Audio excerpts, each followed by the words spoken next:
कि मियाँ बाजार का नाम माया बाजार या उर्दू बाजार का नाम हिंदी बाजार, अली नगर को आने, जिसका जो नाम है रहने दीजिए। क्यों रहने दे? नहीं, मैं जानना क्यों रहने दे? इसका तर्क मैं जानना चाह रहा हूँ। क्यों रहने दे? हम जानना चाह रहा हूँ इसका तर्क। कोई तर्क ये है कि यह देश पहले वह माया बाजार था, औरंगजेब के समय मियाँ बाजार हो गया। हमने कहा नहीं, इसको फिर से माया बाजार करो। इस्लामपुर नहीं था, पहले ईश्वरपुर था, इस्लामपुर जबरन कर दिया गया। हमने कहा फिर से ईश्वरपुर करो। तो ये जो हनुमानपुर था उसको हुमायूंपुर किया गया, फिर से हनुमानपुर किया गया। बहुत अच्छा, कोई बुरा नहीं किया।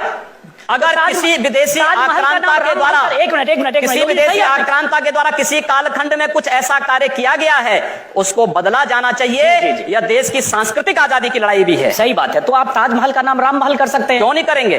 कर देंगे, बिल्कुल किया जाना चाहिए। आवश्यकता है तो किया जाना चाहिए। चलेगा। तो जो मुमताज महल के लिए शाहजहां ने ताजमहल बनाया, उसको जांच का विषय है, चर्चा करिए ना इस पर कभी खुले मंच पर। अच्छा, तो इसका मतलब जो भी पुरानी विरासत है, अगर कहीं लाल कोई विरासत नहीं, कुतुब मीनार जो देश के हित में होगा हमें वह कदम सख्ती के साथ उठाना चाहिए, बिना सोच, बिना लौंग लपेट के, बिना संकोच के। तो देश के हित में, देश की सुरक्षा के हित में है, आने वाली पीढ़ी के भविष्य के हित में हमें वो कदम उठाने में कोई संकोच नहीं करना चाहिए। तो योगी जी आप ये मानते हैं, आप थोड़ा गुस्से में हैं, तो मैं कोई गुस्सा नहीं हूं। मैं आपको बता रहा हूं, आप क्योंकि मुझे कह रहे हैं, मुझे भय है कि आपको फिर पसीना ना हो जाए। बिल्कुल नहीं, मैं चाहता हूं आप गुस्सा करिए, पसीना नहीं आएगा मुझे, चिंता मत करिए। मैं ये कह रहा हूं कि इसका मतलब हुआ कि आप देश के हित में मतलब मानते हैं, जो 20-22% मुस्लिम आबादी है वो देश हित के खिलाफ है, उनको हाशिए पर रखकर आप अपना देश, अपनी दुनिया। आप कभी गोरखपुर आएंगे ना, वहां मुसलमान जब पीड़ित होता है तो वह कहीं और नहीं जाता, वो मेरे पास ही आता है, कहता साहब देखो फलाना गुंडा उसके पास कोई विकल्प परेशान कर रहा है। और उत्तर प्रदेश सरकार से भी जो पीड़ित होता है तो भी मेरे पास ही आता है, कहीं और नहीं जाता है।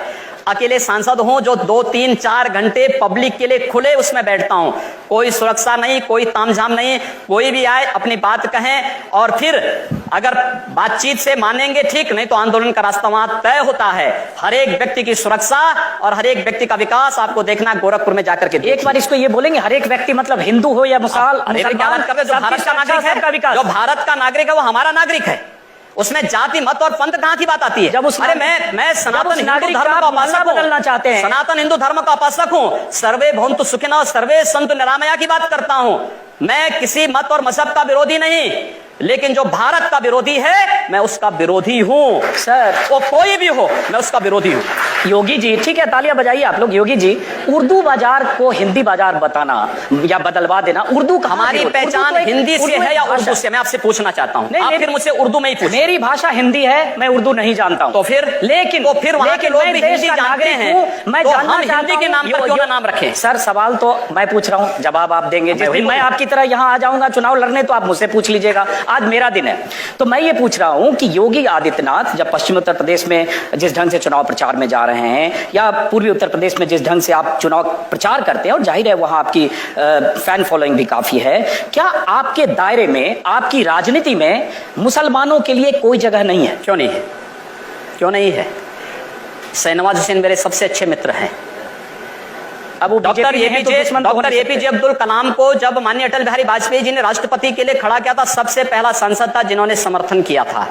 भारत का मुसलमान डॉक्टर एपीजे अब्दुल कलाम बने, शाहनवाज हुसैन जैसा बने, पहला व्यक्ति रहूंगा जो समर्थन करेगा। लेकिन अगर यहां पर कोई ओसामा बिन लादेन को और औरंगजेब जैसे दुर्दांत लोगों को अपना आइकॉन मान करके भारत के अंदर पाकिस्तान का झंडा लहराएगा, तो फिर उनके उन विषैले फनों को सख्ती के साथ कुचलने के लिए भी सबसे पहले योगी आदित्यनाथ। यकीनन अगर भारत में कोई पाकिस्तान का झंडा लहराने की घटनाएं हुई हैं, करेगा, लेकिन होना चाहिए। लेकिन ये कहकर आप पूरी आबादी को ये नहीं, पूरी आबादी की बात नहीं की भारत में पाकिस्तान का, पूरी आबादी की बात नहीं। एक बार हम सवाल लेते हैं। हाँ, आप जिन हिंदू हितों की बात कर रहे हैं उनमें से बहुत से हिंदुओं को, जैसे मैं भी हिंदू हूँ, बहुत से हिंदुओं को लगता है कि राम मंदिर की याद आप लोगों को सिर्फ चुनाव के वक्त आती है। तो क्या आपके लिए राम मंदिर का मुद्दा सिर्फ चुनाव लड़ने का एक जरिया है, मुद्दा है, या इसके बारे में आप लोग अभी कुछ करेंगे? नहीं, हम लोग करेंगे।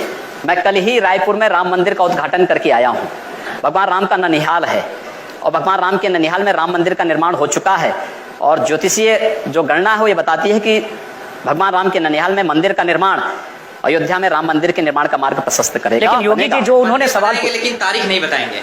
मंदिर भी बनेगा और समय आने पर तारीख भी बताएंगे। लेकिन योगी जी ये जो सही कहा, उन्होंने सवाल पूछा कि राम मंदिर की बात चुनाव के ठीक पहले होने लगती है। जैसे ही अभी चुनाव की तारीखों का ऐलान हुआ, केशव मौर्य जो प्रदेश अध्यक्ष हैं, उनकी तरफ से आ गया कि उत्तर प्रदेश में बहुमत की सरकार दो तो राम मंदिर बनाएंगे। जैसे बहुमत की सरकार मिलके सब 2/3 विधायक जाकर वहां सीधे मंदिर बना देंगे। जब आपकी केंद्र में बहुमत की सरकार है, जब बड़े नेता बात करते हैं तो कानून तय करेगा, लेकिन जब चुनाव आता है तो आप हो या केशव मौर्य फिर राम मंदिर के तो धैर्य रखिए। मैं समझता हूं राज्य सरकार की बड़ी भूमिका है। 1986 में जब अयोध्या में राम जन्मभूमि का ताला खुला था तो कोर्ट ने राज्य सरकार से पूछा था कि लॉ एंड ऑर्डर को आप बनाए पाएंगे। राज्य सरकार ने लिख के दिया। मैं श्रद्धांजलि दूंगा स्वर्गीय वीर बहादुर सिंह जी को, जिन्होंने उस समय राम मंदिर के इश्यू को लेकर के, और स्वर्गीय प्रधानमंत्री श्री राजीव गांधी जी को, जिन्होंने 89 में अयोध्या से कांग्रेस के चुनाव प्रचार का शुभारंभ किया था। और मैं धन्यवाद दूंगा राहुल गांधी को कि राहुल गांधी अपने पिता का अनुसरण करते तो संभवतः कांग्रेस की दुर्गति नहीं होती। सवाल वो नहीं है स्वामी जी, सवाल ये है जैसे आपने कहा कि राज्य सरकार की भूमिका होती है, बड़ी महत्वपूर्ण। तो एक मैं सुन लीजिए, राज्य सरकार की भूमिका अगर होगी तो एक अमित शाह ने, जो पार्टी के राष्ट्रीय अध्यक्ष हैं, उन्होंने कुछ देर पहले मैनिफेस्टो जारी किया, कुछ दिन पहले आप भी मंच पर थे। उस मैनिफेस्टो में बहुत सारे वायदे हैं। वही वायदे पूरा करते करते शायद 5 साल में पूरा ना हो, तो आप वो वायदे पूरा करेंगे जो मैनिफेस्टो में दिया, या जाकर मंदिर बनवाने जाएंगे वहां जहां कानूनी मामला कोर्ट में? मंदिर भी बनेगा और ये विकास के सारे कार्य भी होंगे। हमारा विकास कार्य जाति, मत और मजहब से ऊपर उठ करके होगा, सबके लिए होगा, सबका साथ और सबके विकास की बात होगी।